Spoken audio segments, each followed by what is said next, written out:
Donc c'est notre dernière conversation des Artistic Talks dans le cadre de Paris Photo. Et je suis très très ravie de terminer cette conversation avec toi, Hélène Amouzou, dont je connais le travail depuis très très longtemps. Je suis aussi très ravie que tu sois à Paris Photo. C'est ta première fois à Paris Photo. C'est la première fois que tu es représentée par la galerie Carole Kavinsky, qui fait beaucoup pour les femmes photographes, surtout beaucoup de femmes photographes issues des minorités.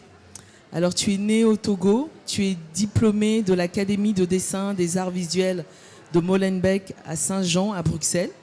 C'est là où tu travailles, c'est là où tu vis. C'est ton endroit d'inspiration, pas que. Et vous êtes une photographe dont l'œuvre résonne avec des thèmes profonds sur l'identité, l'exil. Vous questionnez votre place dans l'espace public. Ce travail évoque la résilience d'une femme qui cherche et qui se cherche, et qui cherche à trouver sa place dans le monde dans lequel nous vivons. Donc nous allons voyager, évoquer avec toi ce parcours, ce travail. Est-ce que tu peux nous parler du chemin qui vous a emmené à la photographie? Comment vous en êtes arrivée là, Hélène? Le chemin, il est un peu... Donc, j'ai fait une rencontre, comme à chaque fois, pour chacun de nous. Cette rencontre m'a amené à vouloir savoir faire de la vidéo. Donc, la personne que j'ai rencontrée faisait des vidéos, du montage. Donc, je lui ai demandé que je voulais en savoir plus. Elle m'a initiée et la discussion est venue que je trouve un lieu où je peux aller plus loin. Et c'est comme ça que je suis arrivée à ce lieu où, à l'inscription, le directeur m'avait proposé de prendre la photographie en plus de la vidéo, et c'est comme ça que 3 ans après, j'ai décidé de faire que de la photo. Donc voilà. On voit dans ce travail, c'est des autoportraits Oui. De vous, beaucoup. Oui. Pour une femme qui s'est longtemps rendue invisible dans la société. Et du coup, pourquoi avoir décidé le mode autoportrait pour vous raconter? Décider, je ne sais pas, parce que pendant les 3 premières années, il fallait travailler. Le thème du cours était de faire de l'autoportrait, ce que j'ai refusé. Ce n'est qu'à partir de la 3e ou 4e année que j'ai essayé et j'ai découvert que dans la photo, je fais de l'argentique, du noir et blanc. Je passe du temps au labo, je fais du développement, je fais le tirage sur papier. Et ce processus de la pellicule à la photo sur papier, pour moi, est devenu une découverte énorme, dans le sens où l'extérieur n'existait plus, le temps n'existait plus, et je pouvais, dans le noir, m'exprimer, faire quelque chose de mes mains. Et voilà, et ça me... Et il y avait la personne la plus proche de moi, c'était moi. Et je n'avais pas commencé non plus pour être montrée, pour qu'elle soit montrée. J'ai commencé à écrire mon journal, au fait. Ouais. Et comment votre expérience personnelle de l'asile, de l'exil et de l'incertitude influence-t-elle votre pratique artistique et votre travail photographique? Est-ce que c'est l'influence? Je ne sais pas, mais c'est le quotidien. C'est ce que mon intérieur quotidien, ma vie de tous les jours, c'est ça que j'essaye de mettre sur papier ou sur pellicule. Donc, je ne vais pas... Ce n'est pas un exemple que j'irai chercher ou traduire, mais comment je me sens, les idées qui me passent par la tête, j'ai envie de les déposer, juste une fraction de seconde, qui me permettront de les revoir et de me rappeler ou de me dire « Ah, c'est comme ça » ou « Qu'est-ce qui s'est passé ce jour-là ?» Donc c'est comme ça que les choses se passent la plupart du temps. On voit en fait qu'il y a, vous scénographiez votre travail. Ouais. Est-ce que vous pouvez nous parler justement comment vous travaillez ou est-ce que vous produisez? Parce il y a une série qui est assez intéressante. Vous avez démarré dans un lieu, Dans un grenier. dans un Ouais. grenier. Oui. Est-ce que vous pouvez un peu nous parler de cette série-là?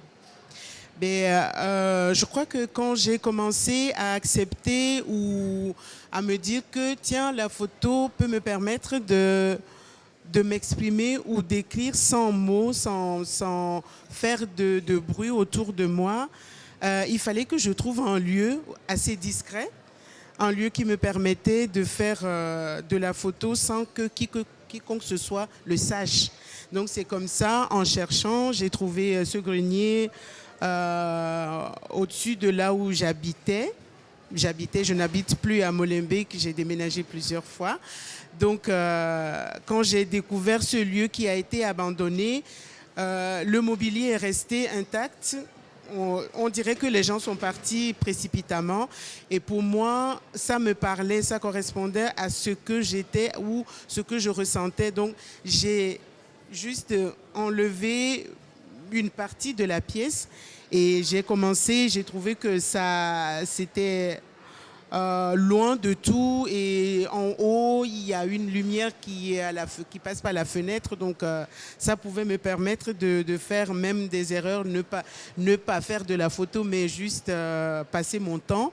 C'est ce qui s'est passé dans ces lieux-là. Donc ce lieu correspondait, c'est l'histoire du lieu qui m'a vraiment parlé. Parce que dans vos photographies, il y a des objets comme les vêtements, il y a des valises qui reviennent assez souvent. Oui. Qu'est-ce que cela symbolise et comment vous l'associez en fait, comment vous associez tous ces éléments-là? Et je vois aussi que dans la scénographie qui a été optée par votre galeriste, ici Carole Kavinsky, il y a ce côté très intimiste qu'on retrouve. Il y a ce vêtement qui est là, cette chaise qui est là. Avec ce papier peint qui est un peu décrépit. Oui. Qu'est-ce que ces objets-là reviennent souvent dans vos installations? Qu'est-ce que cela représente? Qu'est-ce que cela symbolise pour vous? Mais quand j'ai commencé, j'ai essayé de faire la photo avec des tenues normales, jeans ou une robe quelconque et tout. Et je ne sais pas, moi personnellement, ça ne correspondait pas à ce que je cherchais ou ce qui me parlait. Donc la robe, je l'ai achetée. Elle me parle de chez moi, de quelque chose qui n'est pas reproduit tous les jours, qu'on ne voit plus tous les jours, et que cette robe, elle m'a parlé.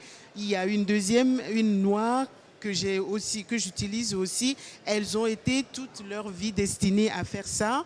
Les valises, c'est dans l'évolution de mon projet. Les valises se sont arrivées au moment où j'avais un besoin de me poser, de ne plus penser à d'où je viens, où je vais, mon voyage qui ne terminait pas. J'étais fatiguée et j'avais juste envie de me créer un environnement, une ville dans un mur pour moi. Et ces valises représentaient mon voyage, tout ce que je transportais avec moi, que ce soit dans ma tête ou physiquement. Donc c'était la valise qui pouvait me permettre d'exprimer ça beaucoup plus. Vous travaillez essentiellement en photographie analogique. Oui. Que représente pour vous cette approche lente et méditative? Et pouvez-vous nous parler du jeu entre netteté et flou de vos œuvres?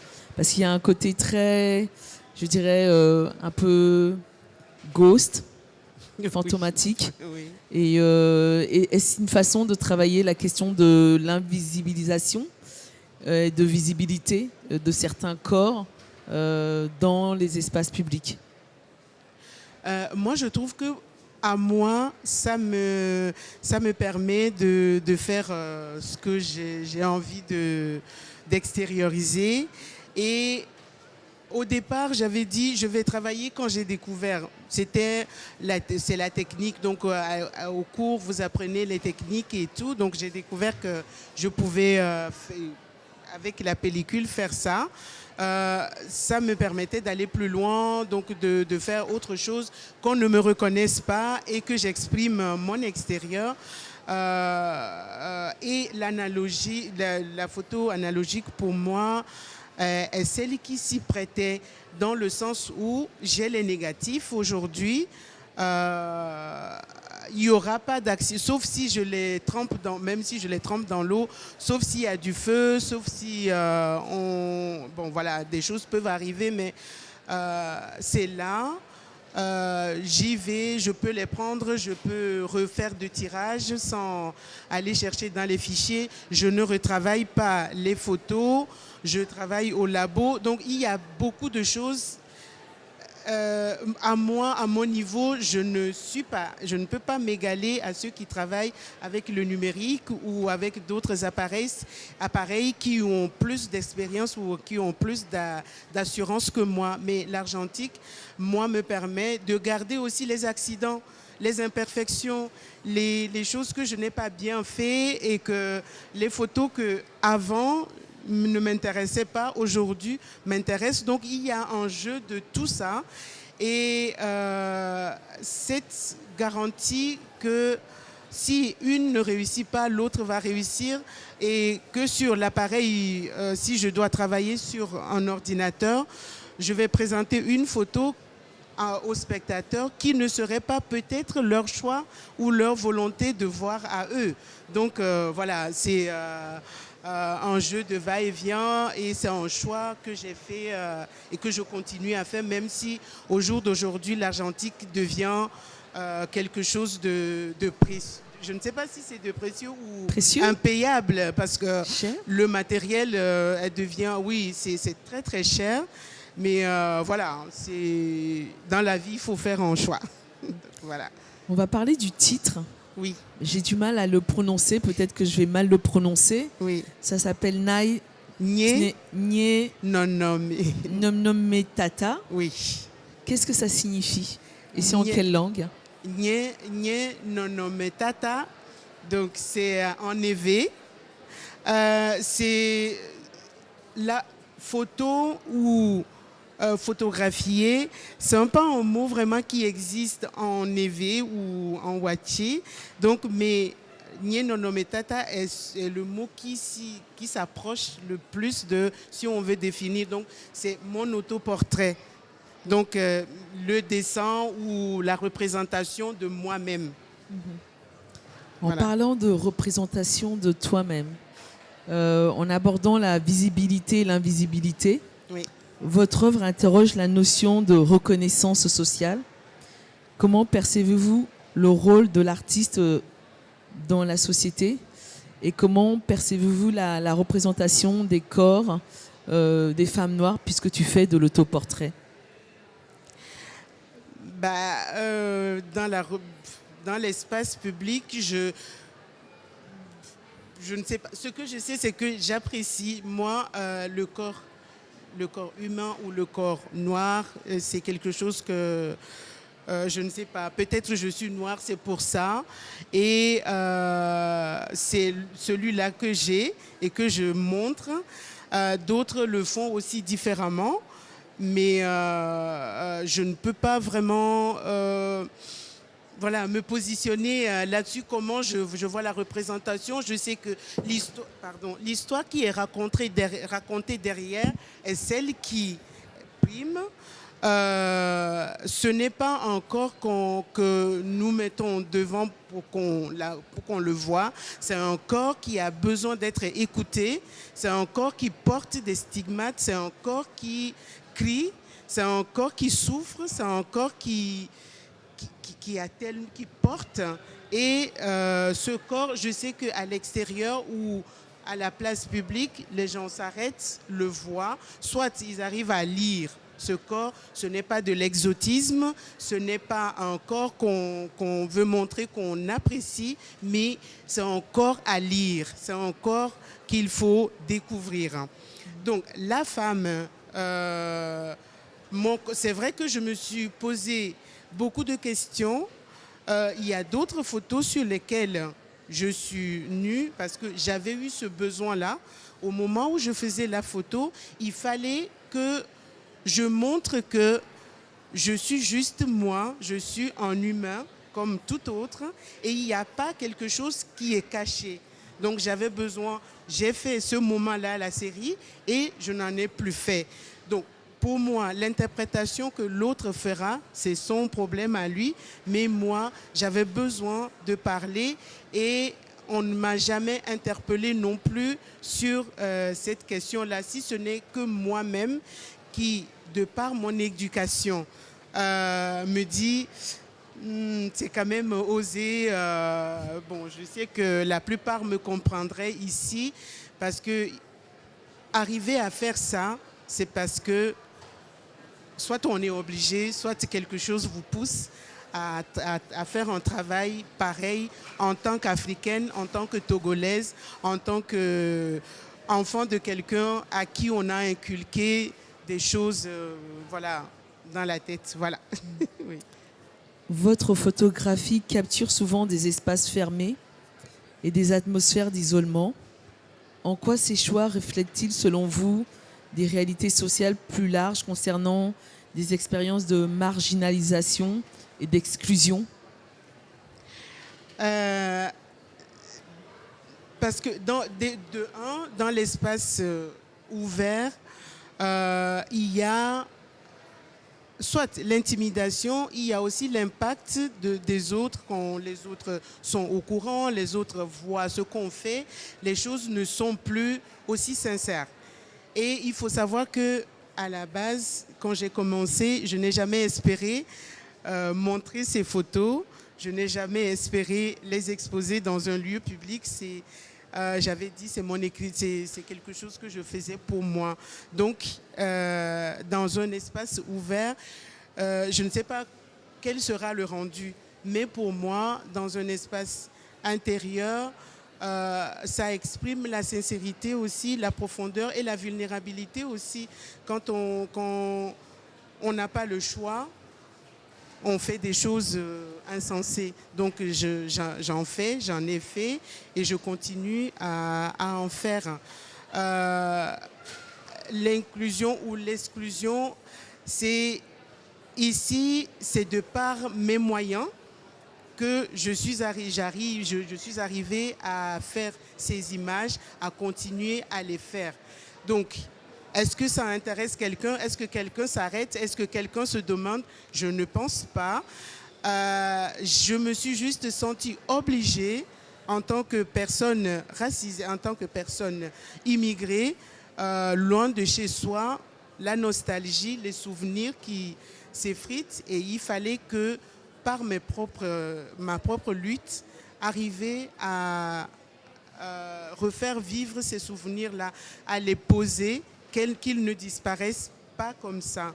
Donc, je ne sais pas si je peux vraiment donner une réponse assez claire sur la question, mais c'est ce qui me vient là. Donc, voilà. Ok. Là, on voit beaucoup de noir et blanc. Ça faisait longtemps que vous n'étiez pas retourné chez vous. Oui. Très, très, très longtemps. Très longtemps. Et vous avez pu avoir une bourse de résidence pour pouvoir retourner chez vous. Oui. Je vois que vous avez travaillé de la couleur. Oui. Alors, comment s'est passé le retour au pays après tant d'années d'absence? Un peu difficile,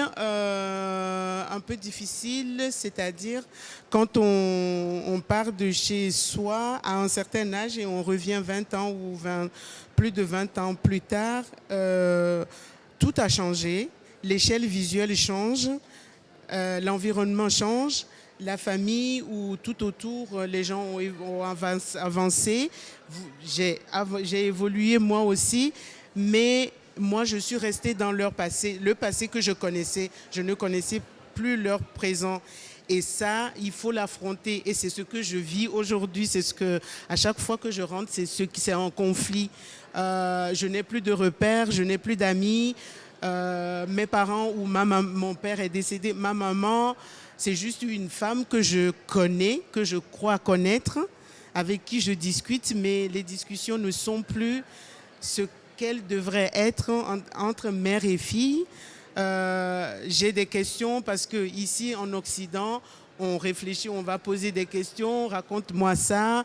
Et elle, est-ce que ça a d'importance pour elle? Je ne pense pas parce qu'elle me dit 2, 3 mots et après on passe à autre chose. Or que moi, mes cris, c'est on me raconte. Je veux revivre ce qui est passé, ce qui s'est passé. Et je ne peux plus le revivre. Donc, pourquoi le choix de la couleur alors? Ben, la couleur, ça me, je ne fais pas beaucoup de couleurs en tout cas, mais ça permet de me dire que je suis sortie d'une porte et je rentre dans une autre chambre.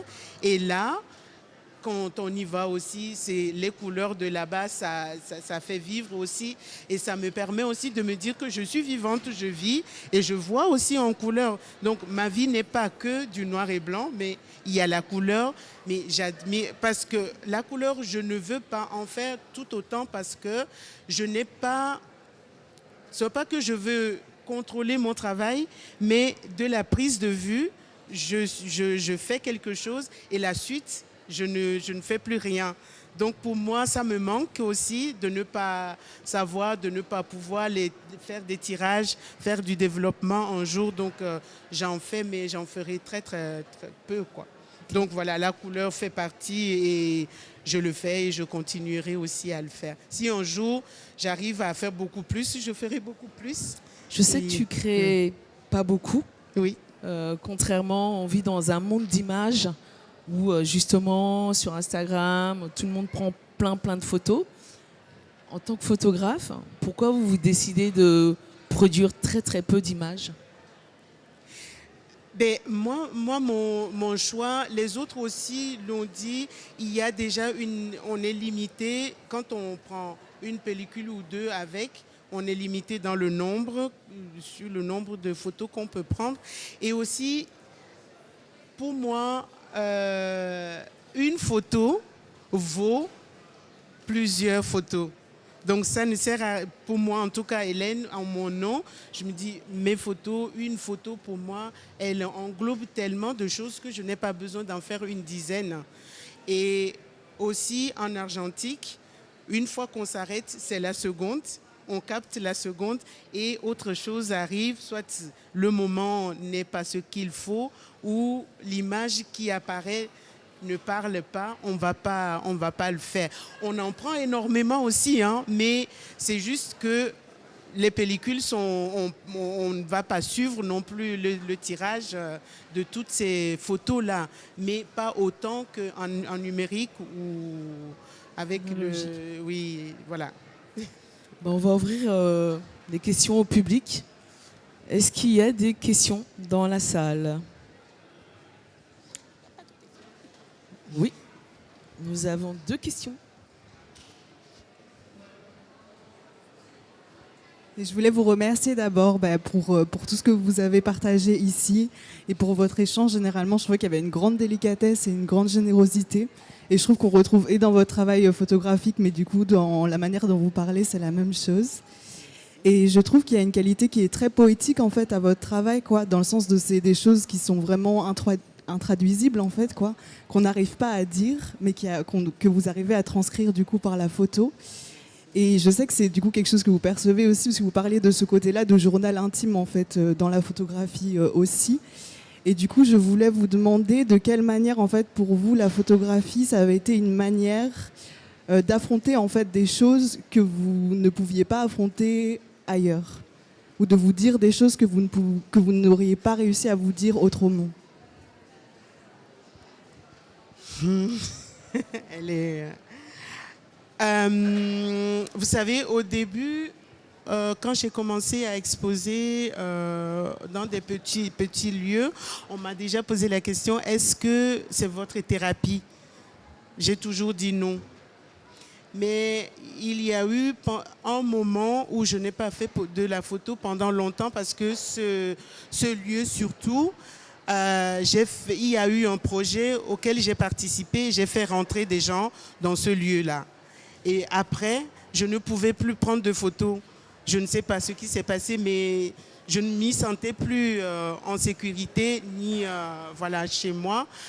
Et c'est là que je me suis rendu compte que ces moments-là, c'était des moments à moi. Et en prenant des photos, il faut savoir que quand je prends de la photo, je ne décide pas, je ne choisis pas. C'est une impulsion, c'est une envie, c'est quelque chose, je dois aller le faire, je vais le faire. Et après, on n'en parle plus.